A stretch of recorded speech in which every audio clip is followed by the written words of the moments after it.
Thank you, Leonie. Yes, I'm going to talk specifically about insecticides.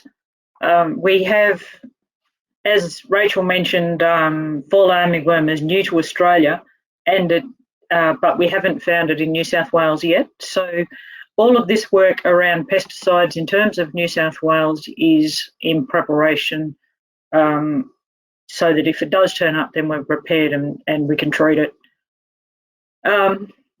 Yeah, this means that there are no products that are registered, no chemical products that are registered for control of fall armyworm in Australia. There are, however, a few products that are registered for armyworms in general, rather than a specific type of armyworm, and those products would legally be allowed to be used in New South Wales to treat fall armyworm. But if they're registered for another armyworm, then that's different. What happens then is that industry have been really busy because they realise that we won't have many control options if it moves this far down. And when they first started working on it, there weren't many control options for Queensland, and so they've been busy putting in applications to the Australian Pesticides and Veterinary Medicines Authority to issue permits that would allow off-label use of chemicals. So a permit, when it's approved by the APVMA, then allows you to use a chemical for a purpose that's not on the label. We've actually put together a list of all of the permits that are available on our website. So we've also put a list of products that are generally registered for armyworms rather than specific armyworms. So that's available on our website. So I won't go into the detail of every single permit, but we will go on to have a look at some of the crops that we have permits for. And Mark mentioned that the crops that were the most likely hosts, but we do have permits for a range of horticultural crops, including brassica vegetables, leafy vegetables, lettuce, cucurbits, fruiting vegetables, legume vegetables, root and tuber vegetables, culinary herbs, onions, leeks, spring onions, peanuts and olives. Other horticultural crops that we have permit for are fruit crops, bananas, grapes, pine fruit, stone fruit, tropical and subtropical fruits, berry fruits, which include strawberries, as well as blueberries and blackberries and your other berries, and also some tree nuts, including macadamia and pistachio and almonds. We also have permit for ornamental non-food crops, for turf, sports grounds and recreational turf and lawns. So in the horticultural area, we have fairly well covered in terms of fall armyworm options, treatment options.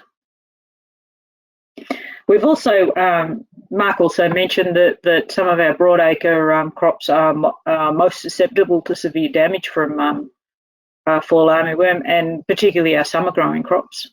So we have permits also for maize, sweet corn, sorghum, canola and winter cereals, but millet, forage brassica, cotton, winter pulses, summer pulses, soybeans, sugarcane and peanuts.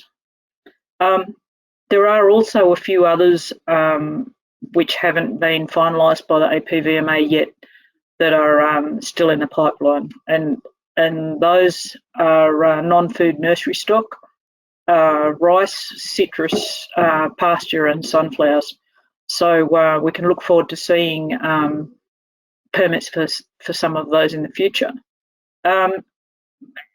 We are in the process, or we are regularly updating our list on the website. So as new permits are added for fall armyworm, then we'll add them to the list on the website as well.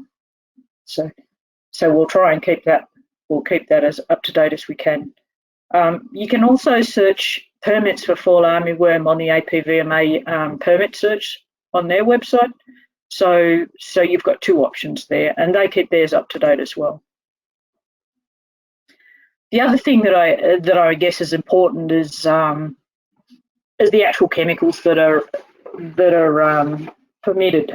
And so I haven't tried to I have put together a list of products, different products and different chemicals that are registered for each crop, which is available on the website with a link to the permit that allows each chemical for each crop. That is probably there's too many interactions and too difficult to talk to you in 5 minutes about today, and I'm aware that everybody that's listening wants to know about one or two crops rather than hear me drone on about all of the crops that we've got permits for. So I think it's probably easiest for you to follow up with and have a look at the website. So just a couple of notes that I'd like to make. The reason I put this table up is to tell you which chemicals or active ingredients that we have permits for, but also to raise the point that it's good practice where you have more than one option to rotate your chemical groups. And so this table gives a bit of a picture about which chemicals are in the same group and which ones are in different chemical groups, just so that it makes the issue of managing resistance a bit easier. You'll remember that Mark also mentioned that if and when you're looking at chemical control, that regular monitoring is key. And yeah, I suppose just a couple of other tips. I'd suggest that high water rates, and I'm saying label rates, but the highest label water rate will give better canopy penetration and better coverage with insecticides in general. So yeah, there's a few general chemical principles that apply in using insecticides for controlling any insect pest. That is pretty much the end of my presentation. We've just got a few notes, so I'll hand back to Leonie.